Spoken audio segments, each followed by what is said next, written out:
हरे कृष्णा।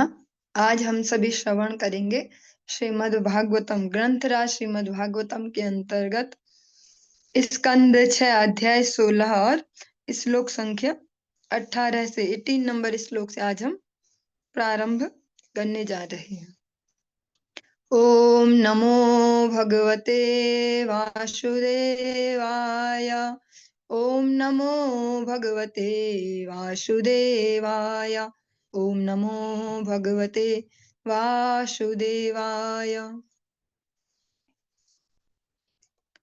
हम जो प्रसंग श्रवण कर रहे हैं, राजा चित्रकेतु को अंगिरा ऋषि और नारद जी दोनों मिलकर उपदेश कर रहे हैं। उनको इस भौतिक जगत में जो आसक्ति है उससे फ्री करने का प्रयास कर रहे हैं और नारद जी इस प्रकार से उन्हें मंत्र उपदेश करते हैं। ओम नमस्तुभ्यं भगवते वासुदेवाय धीमहि प्रद्युम्नाय अनिरुद्धाय नमः संकर्षणाय च नमो विज्ञानमात्राय परमानन्दमूर्तये आत्मा रामाय शान्ताय निर्वृत्त द्वैतदृष्टये। श्री नारद मुनि ने चित्रकेतु को इस प्रकार से मंत्र प्रदान किया। ओमकार प्रणव नाम से संबोधित किए जाने वाले हे ईश्वर, हे पूर्ण पुरुषोत्तम भगवान, मैं आपको सादर नमस्कार करता हूँ। हे भगवान वासुदेव, मैं आपका ध्यान करता हूँ। हे भगवान प्रद्युम्न, भगवान अनिरुद्ध तथा भगवान संकर्षण, मैं आपको सादर नमस्कार करता हूँ। हे दिव्य शक्ति के आगार, हे परमानंद, मैं आत्मनिर्भर तथा परम शांत आपको सादर नमस्कार करता हूँ। हे परम सत्य अद्वितीय, आप ब्रह्म परमात्मा और भगवान रूप में जाने जाते हैं, अतः आप समस्त ज्ञान के आगार हैं। मैं आपको सादर नमस्कार करता हूँ।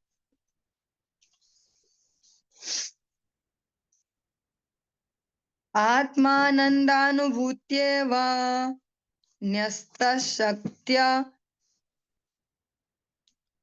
न्यस्तशक्त्युर्मये नमः। ऋषिकेशाय महते नमस्ते अनंतमूर्तये। अपने व्यक्तिगत आनंद का अनुभव करते हुए आप सदैव भौतिक प्रकृति की लहरों से परे हैं, अतः हे ईश्वर, मैं आपको सादर नमस्कार करता हूँ। आप इंद्रियों के परम नियामक हैं और आपके रूप के प्रकाश अनंत हैं। आप परम महान हैं, अतः मैं आपको सादर नमस्कार करता हूँ। भगवान को ऐसे संबोधित कर रहे हैं। भगवान हमेशा अपने ही आनंद में है। उनको आनंद के लिए भौतिक प्रकृति, भौतिक जगत इसका सहारा नहीं लेना होता। आप इंद्रियों के परम नियामक हैं। जिन भी इंद्रियों से हम इस जगत का कोई भी एक्सपीरियंस ले रहे हैं, उनके जो परम नियंता हैं, जो सुप्रीम कंट्रोलर है, वे भगवान हैं। अतः ऐसे भगवान को मैं सादर नमस्कार करता हूँ। वचस्यु परते अप्राप्य य एको मनसा सह अनाम रूपश्चिन्मात्रः सोऽव्यानः सदसत्परः। बद्ध जीव की वाणी तथा मन पूर्ण पुरुषोत्तम भगवान तक नहीं पहुंच पाते, क्योंकि भगवान नितांत आत्म स्वरूप स्थूल तथा सूक्ष्म रूपों की अवधारणाओं से परे हैं, अतः उन पर भौतिक नाम तथा रूप लागू नहीं होते। निर्गुण ब्रह्म उनके अन्य रूपों में से हैं। वे अपने आनंद स्वरूप से हमारी रक्षा करें। इसमें भगवान का जो ब्रह्म स्वरूप है, जो भगवान, जो पूर्ण पुरुषोत्तम भगवान की जो अंग कांति है ज्योति के रूप में, जिनको ब्रह्म कहा जाता, उनका यहाँ पर वर्णन है।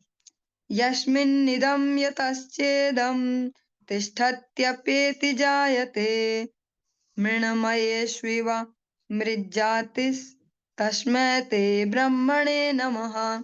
जिस प्रकार मिट्टी के पात्र बनाए जाने के बाद पृथ्वी पर स्थित रहते हैं और टूट जाने पर पुनः मिट्टी बन जाते हैं, उसी प्रकार से यह दृश्य जगत परम ब्रह्म द्वारा उत्पन्न किया जाता है, उन्हीं में स्थित रहता है और उन्हीं में विलीन हो जाता है। अतः ब्रह्म के कारण स्वरूप पूर्ण पुरुषोत्तम को सदा हमारा सादर नमस्कार है।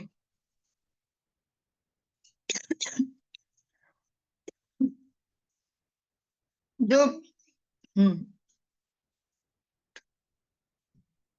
जिस प्रकार है, जैसे मिट्टी में हम जमीन में ही कोई मिट्टी का काम करते हैं, जैसे बचपन में क्राफ्टिंग या कुछ ऐसा दिया जाता था, क्ले वाले काम, मिट्टी के काम, मिट्टी के ऊपर ही हमने वो सब काम भी किए।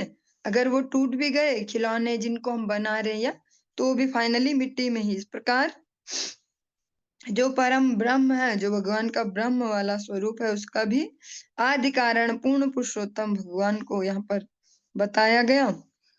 यन्न स्पृशन्ति न विदुर मनो बुद्धि इंद्रियाशवः अंतर्बहिश्च विततं व्योमवत्तन्नतो अस्म्यहम्। पूर्ण पुरुषोत्तम भगवान से प्रादुर्भूत होकर परम ब्रह्म व्योम की तरह विस्तृत हो जाता है। यद्यपि इसको कोई भौतिक पदार्थ स्पर्श नहीं कर सकता, किंतु यह अंदर तथा बाहर विद्यमान रहता है, तो भी मन, बुद्धि, इंद्रियां तथा प्राण शक्ति न तो उसका स्पर्श कर सकती हैं और न उसे जान सकती हैं। मैं उनको सादर नमस्कार करता हूँ। देहेन्द्रिय प्राण मनोधियो अमि यदंश विद्धा प्रचरन्ति कर्मसु नैवान्यदा लोहमिवा प्रतप्तं स्थानेषु तद दृष्टपदेशमेति। जिस प्रकार अग्नि के संपर्क से तप्त हुआ लोहा भस्म कर देने में समर्थ होता है, उसी प्रकार शरीर, इंद्रियां, प्राण शक्ति, मन तथा बुद्धि पदार्थ के पिंड मात्र होते हुए भी पूर्ण पुरुषोत्तम भगवान द्वारा चेतना के कण मात्र से पूरित होने पर अपने अपने कार्य करने लगते हैं। जिस प्रकार अग्नि में तप्त हुए बिना लोहा कुछ भी जला पाने में असक्त रहता है, उसी प्रकार ये शारीरिक इंद्रियां परमेश्वर की कृपा शक्ति के बिना कार्य नहीं कर सकती। बहुत ही प्रैक्टिकल सा एग्जाम्पल और सरल सा, जिसको हम इजीली समझ पाएंगे। जैसे कोई लोहे की छड़ हो या कोई ऐसा टुकड़ा हो, उसको जब अग्नि में बहुत ज्यादा गर्म कर दे, लाल दिखने लग जाता है। अब उसको कहीं भी टच कराएंगे तो जला देगा जिसको भी। लेकिन अलग से कोई लोहा हो बिना अग्नि को स्पर्श किए, तो वो कुछ नहीं जला पाएगा। ऐसे ही जो हमारी इंद्रियां हैं, भले ही लगती हमें बहुत एक्टिव है, हमारा दिमाग बड़ा तेज है, हमारा ये है, हमारे शरीर में बहुत बल, ये जिस जिस प्रकार के अभिमान पाले, लेकिन फाइनली ये सब भगवान की शक्ति से ही शक्तिमान होकर ये कर पा रहे हैं।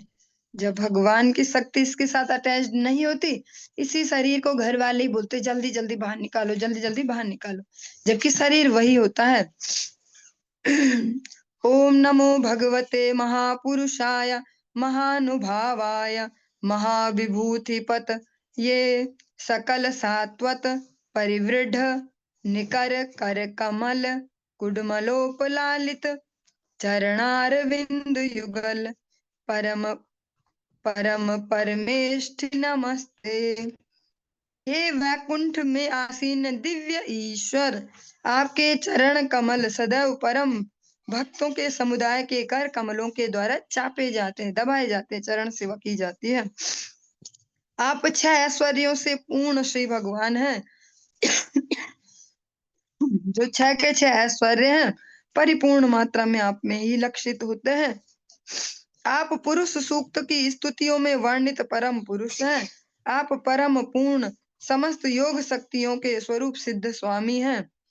मैं आपको सादर नमस्कार करता हूँ। श्री सुक उवाच भक्ताय तां प्रपन्नाय विद्यामादिश्य नारदः ययाव अंगिरसा साकं धाम स्वायंभुवं प्रभो। श्री सुखदेव गोस्वामी ने आगे कहा, चित्रकेतु के पूर्णतः शरणागत होने पर गुरु हो जाने के कारण श्री नारद मुनि ने इस स्तुति के द्वारा उसे पूरा पूरा उपदेश दिया। हे राजा परीक्षित, तत्पश्चात अंगिरा मुनि सहित श्री नारद मुनि ब्रह्मलोक नामक सर्वोच्च लोक के लिए चल पड़े। सबसे पहले अंगिरा मुनि का जो एंट्री है वो हुई थी राजा चित्रकेतु के जीवन में। पहले वो नारद जी को लेके नहीं आए थे, लेकिन जब उन्हें पता है कि अब गुरु की ही आवश्यकता होगी, जैसे वर्गीकरण भी होता है ना, संत बहुत सारे होते हैं और पूज्य संत ही होते हैं, किंतु जो आचार्य देव होते हैं वो थोड़े पृथक हो जाते हैं। वे हमारे संपूर्ण आध्यात्मिक जीवन की भगवान से जिम्मेदारी लेते हैं। ऐसे में जो अंगिरा मुनि है, उन्होंने यहाँ पे नारद जी को इंट्रोड्यूस करवाया, क्योंकि वे जानते ही है कि ये गुरु के पद पर आसीन है। और जब चित्रकेतु ने पूर्णतः शिष्य भाव से नारद जी को शरणागति ले ली, तब नारद जी, जो ही हमने अभी तक स्तुतियां सुनी, जो थोड़ी थोड़ी डिफरेंट से भी लग रही होंगी, कुछ कुछ की अजीब अजीब है, वो अजीब अजीब, थोड़ा अजीब अजीब इसलिए लग रही है क्योंकि हमारी जो कंडीशनिंग हुई है अभी तक के, जो जिस प्रकार से शिक्षा हुई है, सामाजिक हो या विद्यालय वाली, उसके हिसाब से वो थोड़ा ऊपर ऊपर से जानने वाला लगता है कि थोड़ा कठिन से शब्द हो रहे।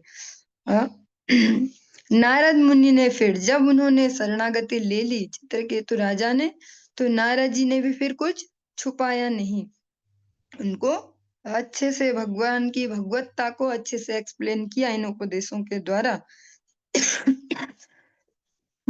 राधे। श्री सुखदेव गोस्वामी जी कहते हैं, राजा परीक्षित, इसके बाद अंगिरा मुनि और नारद मुनि जो है वे ब्रह्मलोक नामक सर्वोच्च लोक के लिए चल पड़े। वहां राजा चित्रकेतु को कल्याण करने के उपरांत वे वहां से चल पड़े। चित्रकेतुस्तु ताम विद्याम यथा नारद भाषिताम धारयामास सप्ताह मभक्षः सुसमाहितः। केवल जल पीकर उपवास करते हुए राजा चित्रकेतु ने श्री नारद मुनि द्वारा दिए गए मंत्र का 1 सप्ताह तक अत्यंत ध्यान पूर्वक निरंतर जप किया। ततः स सप्तरात्रान्ते विद्यया धार्यमाणया विद्याधराधिपत्यं च लेभे अप्रतिहतं नृप। हे राजा परीक्षित, अपने गुरु से प्राप्त मंत्र को केवल 7 दिनों तक अभ्यास करने पर राजा चित्रकेतु को ज्ञान में उसकी आध्यात्मिक उन्नति के मध्यवर्ती फल के रूप में विद्याधर लोक का आधिपत्य प्राप्त हुआ। अभी पूर्ण रूप से उसका जो फल है वो फलीभूत नहीं हुआ। जिस भी प्रकार से वो कर पाए होंगे, उनको एक बीज की स्थिति, आध्यात्मिक स्थिति प्राप्त हुई, जो विद्याधर लोक, उनको उसका आधिपत्य प्राप्त हुआ, वहां का साम्राज्य प्राप्त हुआ। क्योंकि इस जब भक्ति राज्य में हम आगे बढ़े, भले ही फाइनल गोल है भगवत चरणारविंद, भगवान का धाम, भगवान की सेवा, पर हर एक जीवात्मा के लिए ये पॉसिबल नहीं है कि वो एक ही झटके में, एक ही बार में वहां तक पहुंच जाए। उसके लिए तो बहुत ज्यादा समर्पण चाहिए, और उतना बहुत कम जीवात्माओं के लिए ही संभव है जो शुद्ध भक्त हों। लेकिन जो नीचे लेवल पर भी हैं, वो भी, उनका पतन नहीं होता। भगवान श्री कृष्ण स्पष्ट कहते हैं, न मे भक्ता प्रणश्यति, भक्तों का डिमोशन नहीं होता, नीचे की ओर गति नहीं होती, ऊर्ध्व लोकों की ओर ही आगे बढ़ते हैं। और भगवान की कृपा से जिसकी जितनी क्षमता, जिसका जितना समर्पण, उस हिसाब से जो बीच के लोग हैं, अपने अपने हिसाब से वो जैसे प्रयास होंगे उस हिसाब से वैसे लोगों तक पहुंचते हैं। पर साथ में फायदा ये है कि भगवत स्मृति बनी रहेगी, भगवत भक्ति में रुचि रहेगी, फिर जहां तक पहुंचे वहां से फिर आगे कंटिन्यू कर पाते हैं। आज से लगभग 6 वर्ष पहले श्री गुरुदेव के मुख से श्री धाम वृंदावन में इसी टाइम पे, जो ये अभी समय चल रहा है, लास्ट दिसंबर या जनवरी शुरू, इसमें हम लोग श्रीमद् भागवतम श्रवण कर रहे थे। वहां पे एक और महाराज जी भी आए थे, अतिदंडी सन्यासी है महाराज जी भी, उनका भी नाम स्मरण तो नहीं, पर बहुत ही स्टूडियस टाइप के हैं, मतलब ग्रंथों का अध्ययन करना ठीक से वो, तो वो इसको बहुत अच्छे से एक्सप्लेन कर रहे थे, जो ये जीवों की गति है। जैसे हम सोच लेते कि हमने इसी बार हरे कृष्णा जप किया और सीधे गोलोक धाम का टिकट, तो इसको प्रैक्टिकली बता रहे थे कि कितने जन्म जब इतने स्ट्रांगली हम अच्छे से करते हैं हरि नाम जप, गुरु सेवा, साधु सेवा, तो फिर हम कहाँ तक पहुंच पाते हैं, फिर कितनी बार उस श्लोक की प्राप्ति, फिर वहां से आगे बढ़ते, फिर ऐसे बहुत अच्छे से इसको एक्सप्लेन कर रहे थे। इसी क्रम में जो राजा चित्रकेतु हैं, वे विद्याधर लोक का उनको आधिपत्य मिला, वहां का साम्राज्य उनको प्राप्त हुआ और भगवत स्मृति भी बनी रही। ततः कतिपयाहो भिर्विद्ययेद्ध मनोगतिः जगाम देव देवस्या शेषस्य चरणान्तिकम्। तदनंतर कुछ ही दिनों में चित्रकेतु द्वारा जपे गए मंत्र के प्रभाव से उसका मन आध्यात्मिक उन्नति से अत्यधिक प्रकाशित हो गया और उन्होंने अनंत देव के चरणार विंदों की शरण प्राप्त की। भगवान जो अनंत है उनके श्री चरणों में उनको शरण प्राप्त हुई।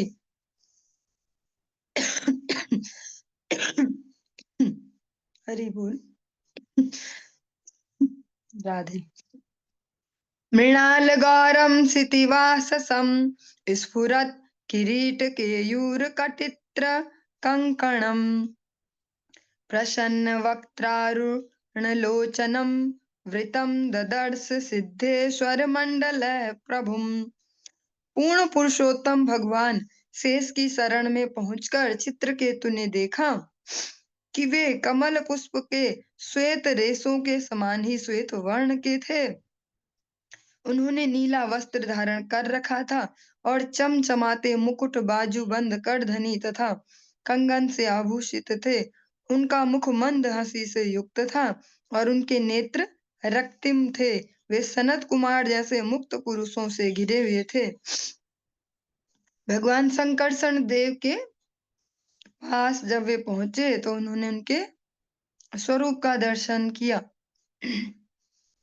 स्पष्ट है कि नीले रंग के वस्त्र भी धारण किए थे और जो भी आभूषण है वो भी सब धारण किए थे, और उनके चारों ओर जो है वो भक्त समाज बैठे हैं। भगवत चर्चा के जो पिपासु हैं, ऐसे सनत कुमार और ऐसे अन्य अन्य मुक्त पुरुष उनके आसपास बैठे हैं। क्योंकि संगति तो हमेशा ही चाहिए, अकेला तो कोई नहीं रह सकता, पर हमें वो भी चूज करनी होती है कि हमें कैसी संगति चाहिए, क्योंकि जैसी हम संगति करते हैं हमारे जीवन की वैसी ही गति है। तद्दर्शन ध्वस्त समस्त किल्बिषः स्वस्थामलान्तः कर्णो अभ्ययान् मुनिः प्रवृद्ध भक्त्या प्रणयाशुलोचनः प्रहृष्ट रोमा न मदादि पुरुषम।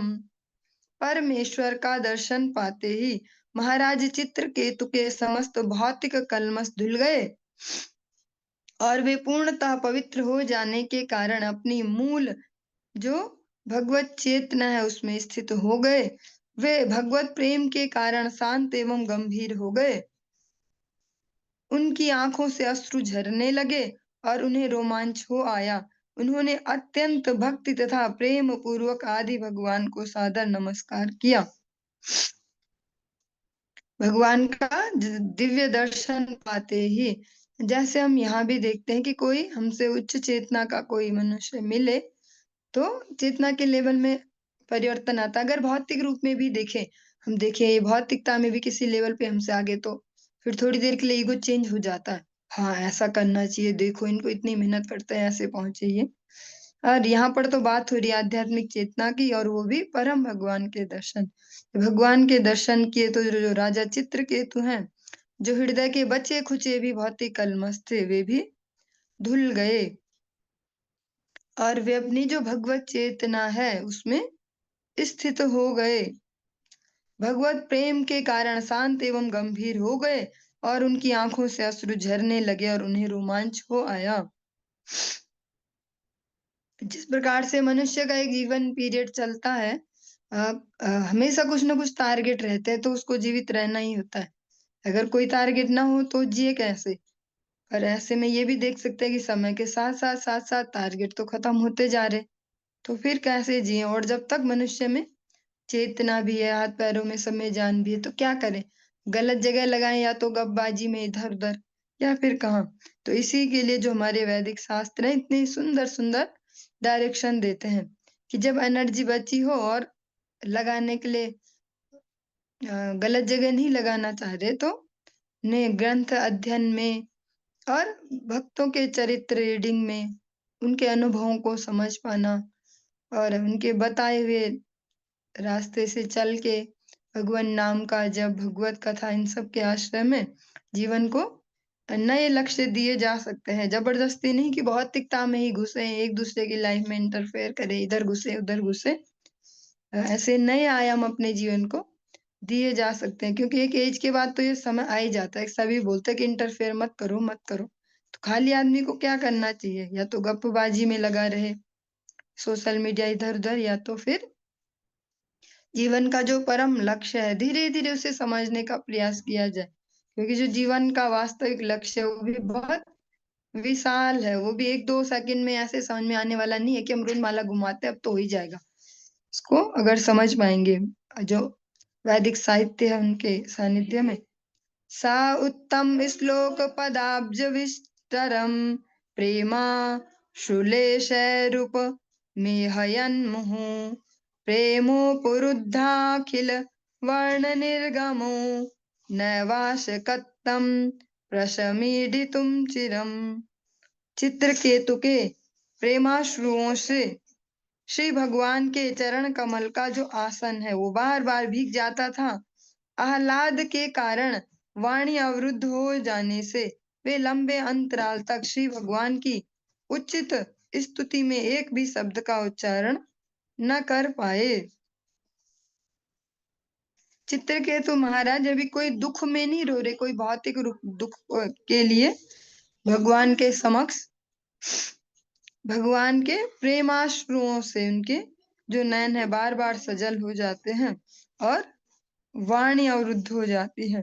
ततः समाधाय मनोमनीषया बभास एतत् प्रतिलब्ध्वागश नियम्य सर्वेन्द्रिय बाह्यवर्तनम् जगद्गुरुं सात्वत शास्त्र विग्रहम्। तत्पश्चात अपनी बुद्धि के द्वारा मन को वश में करके और अपनी इंद्रियों को बाह्य विषयों से समेटकर वे अपनी भावनाओं को व्यक्त करने के लिए उपयुक्त शब्द ढूंढ सके। हरि बोल।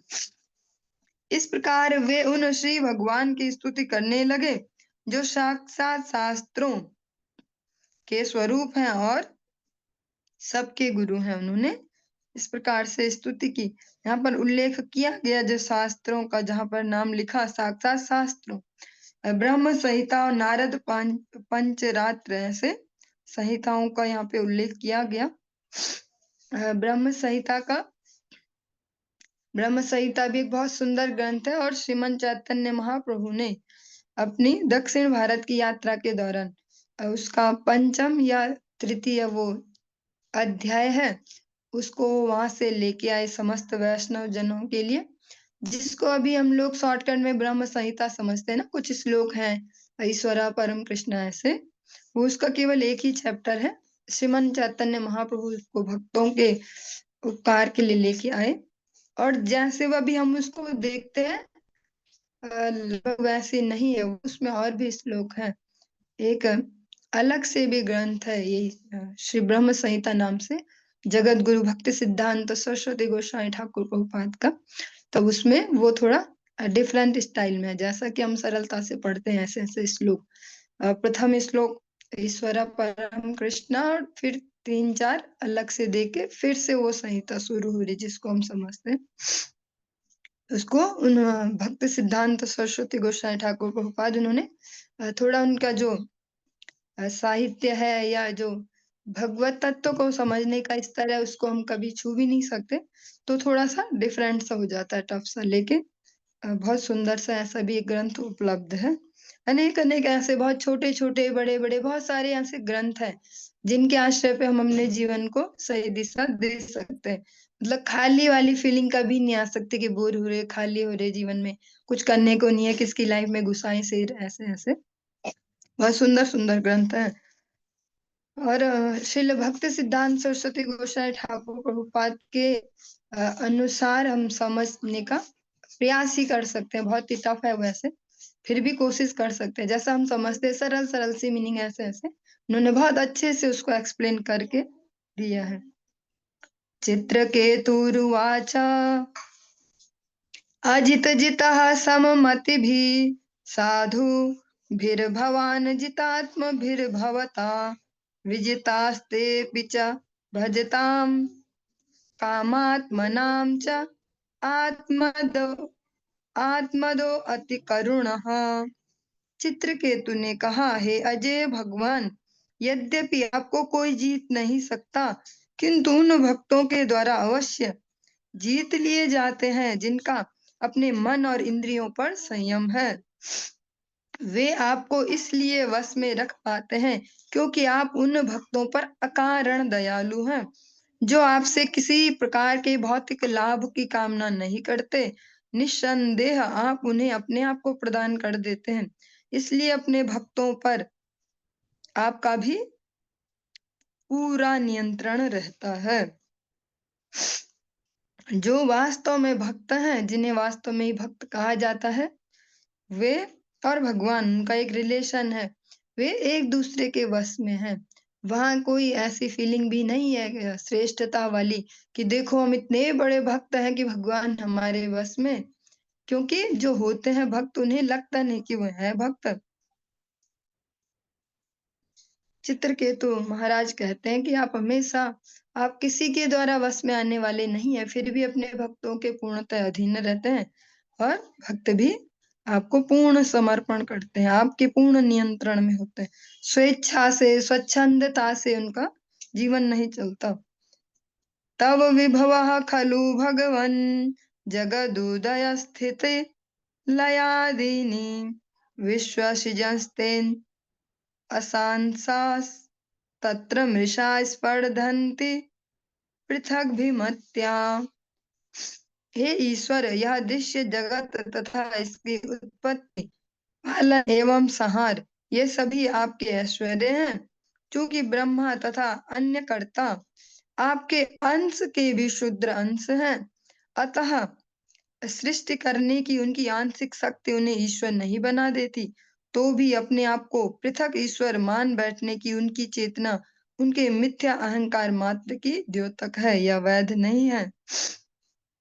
चित्रकेतु महाराज इस प्रकार से कह रहे हैं कि आप ही समस्त दृश्य जगत के उत्पत्ति, पालन और संहार के कारण, और आपकी शक्ति से जो थोड़े थोड़े शक्तिमान होके थोड़ा बहुत कुछ निर्माण कर लेते हैं, सृष्टि कर लेते हैं, उन्हें कभी भी भगवान नहीं मान देना चाहिए।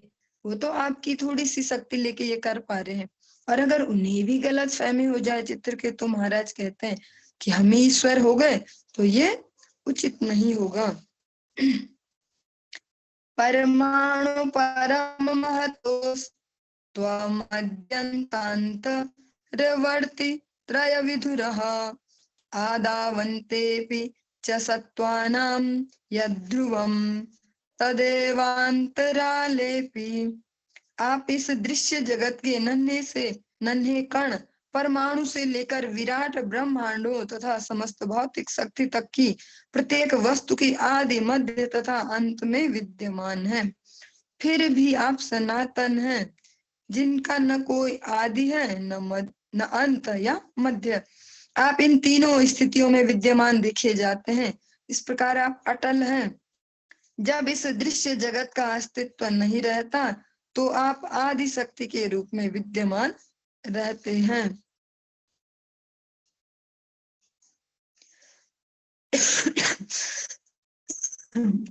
श्री ब्रह्म संहिता में बिल्कुल इसी बात को कहते हुए ब्रह्मा जी भी एक श्लोक उच्चारण करते हैं। अद्वैतम अच्युतम अनादि अनंत रूपम आद्यम पुराण पुरुषम नवयौवनम च वेदेषु दुर्लभम दुर्लभम आत्मभक्त गोविंदमादि पुरुषम तमहं भजामि। ब्रह्मा जी भी बहुत सरल सरल शब्दों को चूज करते और सटीक शब्दों को जिनसे हम इजीली समझ पाए भगवान को यहाँ पर एक्सप्लेन करते हैं हम सभी के लिए। कहते हैं आप परम हैं, आपसे ऊपर कोई नहीं है, अच्युत हैं, आपकी कभी च्युति नहीं है, आप कभी नष्ट नहीं होते, अनादि हैं, आपका कोई ऐसा पॉइंट नहीं, स्टार्टिंग पॉइंट जहां से भगवान शुरू हुए थे, और अनंत रूप हैं, भगवान की कोई लिमिटेड रूप नहीं है कि जो कोई भी उनको बस अब हमने याद कर लिए सारे नाम, अब हमने पकड़ लिए सारे रूप, ऐसा कभी नहीं हो सकता। और आदि पुरातन, सबसे पुराने, और साथ में नव यौवनम च, सबसे जवान भी आप ही है, सबसे बूढ़े भी आप ही है। दोनों अपोजिट क्वालिटीज भगवान में ब्रह्मा जी यहाँ पर कहते हैं। ऐसे शाश्वत जो हमेशा रहने वाले हैं, आनंदमय जिनमें हमेशा आनंद है, जिनमें ये भौतिक शोक मोह भय ये सब नहीं देखा जाता, और सर्वज्ञ जो सब कुछ जानने वाले हैं हर समय का, जो चला भी गया और जो भी विद्यमान है और जो आने वाला, भगवान सारे समयों के बारे में सारी जानकारी रखने वाले हैं। और ब्रह्मा जी कहते हैं आपको सर्वोत्तम वेद ज्ञानी भी नहीं जान सकते, कोई भी इस जगत में ऐसा दावा नहीं कर सकता, हमने बहुत अच्छे से समझ ही लिया भगवान को, कुछ नहीं रह गया समझने को। हाँ, ब्रह्मा जी इस प्रकार से कहते हैं। किंतु हरि बोल, किंतु शुद्ध भक्तों के समक्ष वे सदैव प्रकट रहते हैं। लेकिन जो भगवान के शुद्ध भक्त होते हैं, जिनका जीवन केवल भगवान ही है, उनके सामने भगवान हमेशा प्रकट रहते हैं, उनके लिए कुछ ऐसा नहीं है कि जो जानने के लिए शेष रह गया, और जो बाकी जो जीव हैं उनके लिए कुछ भी ऐसा नहीं है कि जो समझे कि हम जान पाए। क्षित्यादिभिरेश किलावृतः सप्तभिर्दश गुणोत्तरैरण्ड कोशः यत्र पतत्यगुणकल्पः सहांडकोटि कोटिभिस्तदनन्तः। प्रत्येक ब्रह्मांड 7 आवरणों पृथ्वी जल अग्नि वायु आकाश संपूर्ण भौतिक शक्ति तथा मिथ्या अहंकार इससे घिरा हुआ है, जिनमें से प्रत्येक आवरण अपने से पहले वाले से 10 गुना है। एक एक करके जो ये 7 लेयर है, हर लेयर अपनी पहली वाले से 10 गुना बड़ी है। इस ब्रह्मांड के अतिरिक्त भी असंख्य ब्रह्मांड हैं, और केवल यही ब्रह्मांड नहीं है जिसमें हम रह रहे हैं, इसके अतिरिक्त असंख्य ब्रह्मांड यहाँ पर कहा गया बिना अतिशयोक्ति के, असंख्य काउंटरलेस, जो असीम और विशाल हैं। वे आप में स्थित परमाणुओं की भांति चक्कर लगाते रहते हैं, इसलिए आप अनंत कहलाते हैं। और ऐसे असंख्य ब्रह्मांडों को भगवान ही कंट्रोल कर रहे हैं। इसीलिए इस जगत में कई बार हम कितनी सटीक से, चाहे वो वैज्ञानिक स्तर पर कितनी सटीकता से अनुमान लगाएं, कुछ भी फाइनली जो रिजल्ट होता है उसके बारे में कोई कभी कंफर्म नहीं हो सकता, क्योंकि जो परम सत्ता है, जो परम भगवान है, उनकी ही मर्जी से सब फाइनली होता है।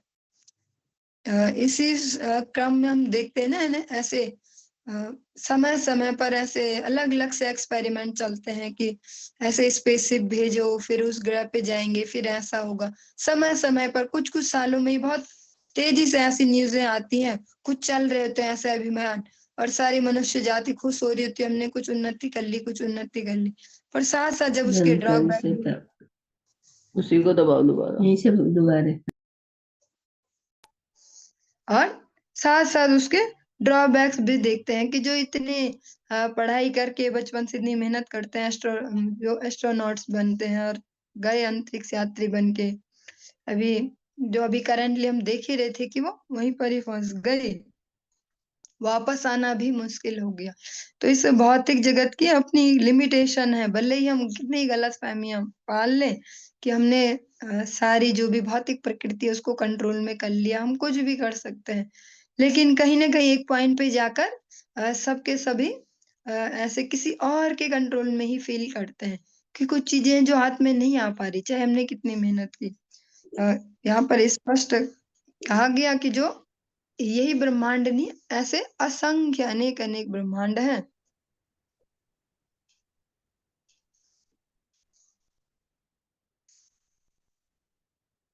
अनंत अनंत ऐसे ब्रह्मांड हैं और भगवान ही उन सबको संचालित कर रहे हैं।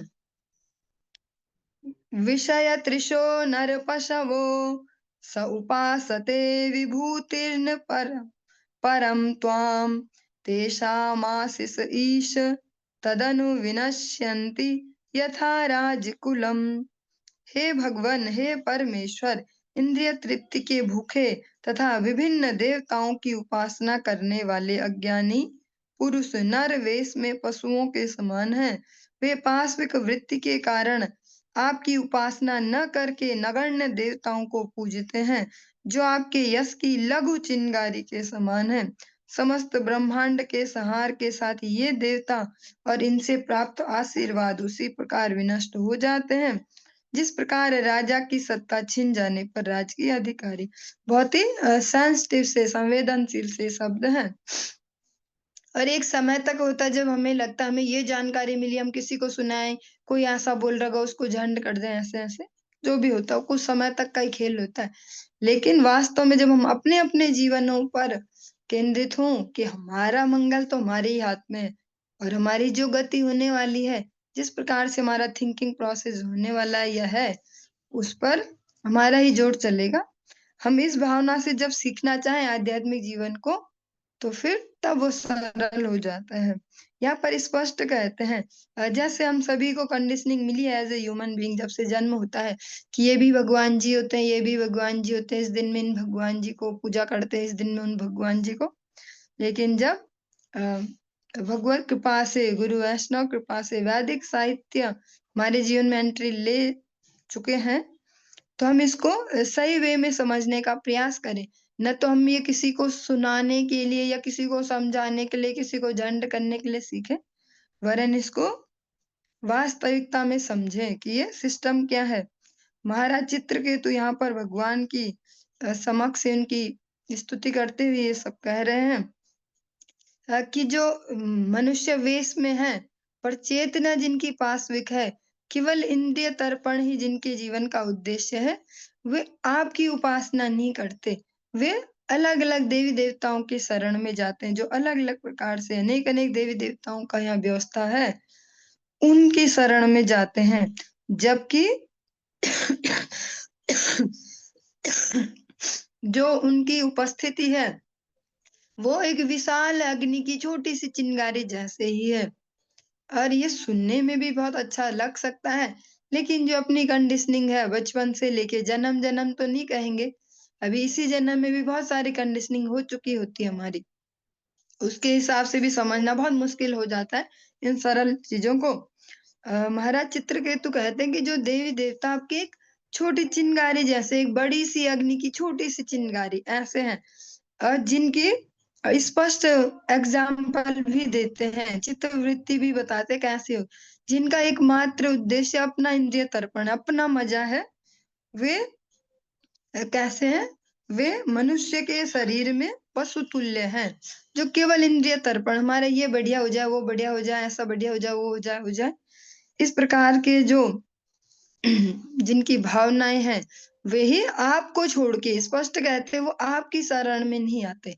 इसीलिए बहुत रेयर है ये भगवान नारायण की उपासना, भगवान श्री कृष्ण की शरणागति, भगवान राम को अपना आराध्य मानना ईमानदारी से। ये बहुत मुश्किल है, रेयर भी है, क्योंकि जो अन्य अन्य देवी देवता हैं, अन्य अन्य गुणों के कारण उनके पास जाना, उनकी ओर अट्रैक्ट होना बहुत इजी है। ये कोई से के भी प्रति ऐसे अट्रैक्ट हो जाना, बचपन से हम खुद अपने जीवन में भी देखते हैं। हनुमान जी का ज्यादा सुना तो हनुमान जी पसंद आने लग गए, फिर माता रानी सुना तो वो पसंद आने लगे, शिव जी तो हमेशा से ऑल टाइम फेवरेट होते हैं सबके। ऐसे ऐसे ऐसे बहुत मुश्किल है ऐसे श्रेणी में समझ पाना।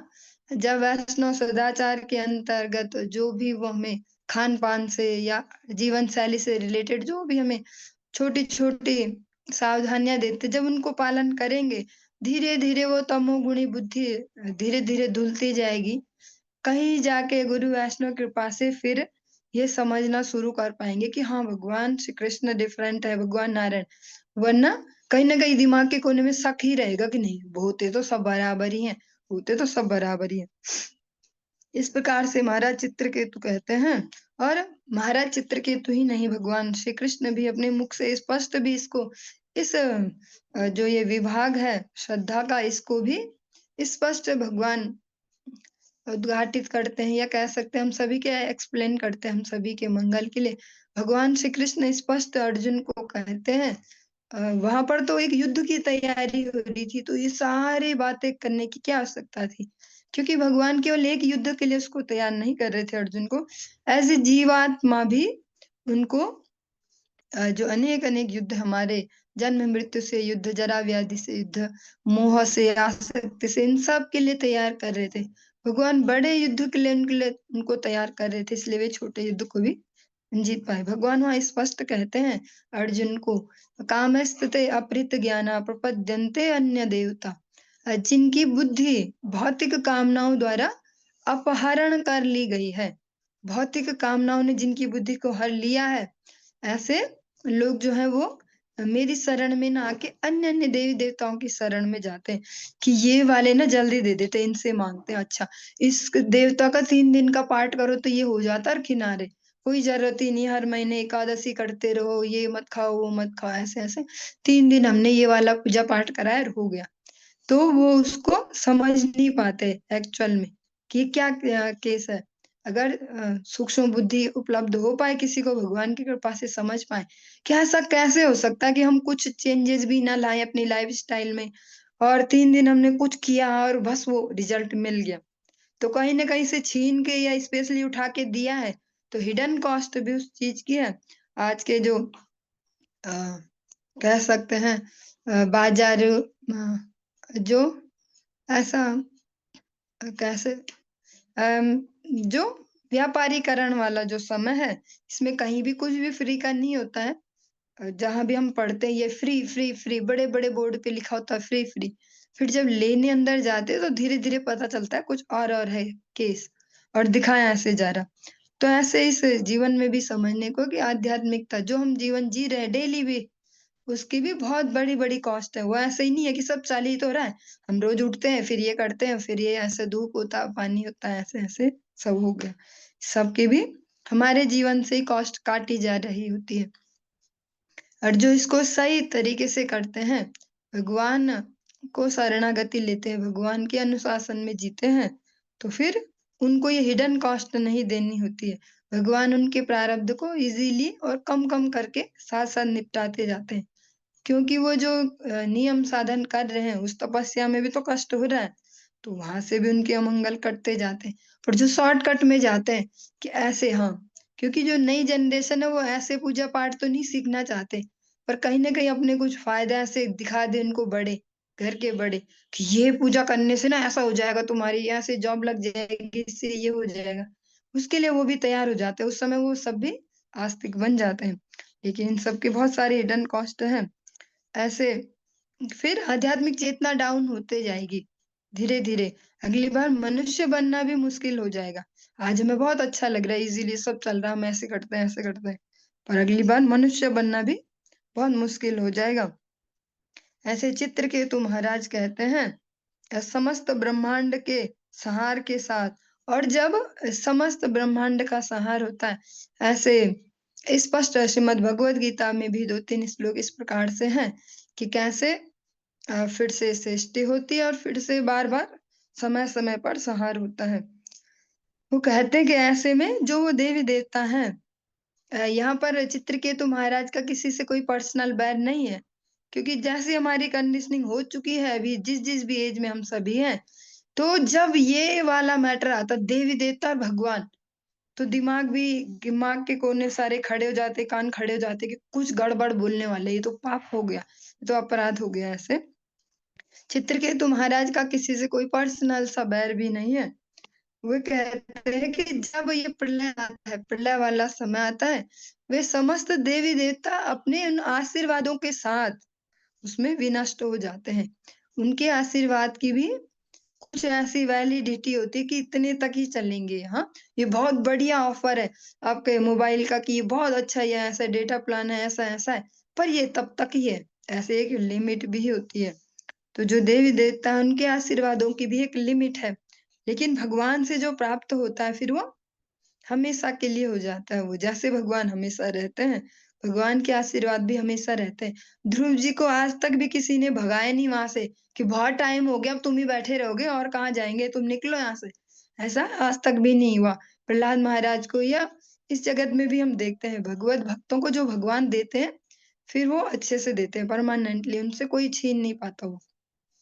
भगवान जब देते तो अपने जैसा ही देते हैं।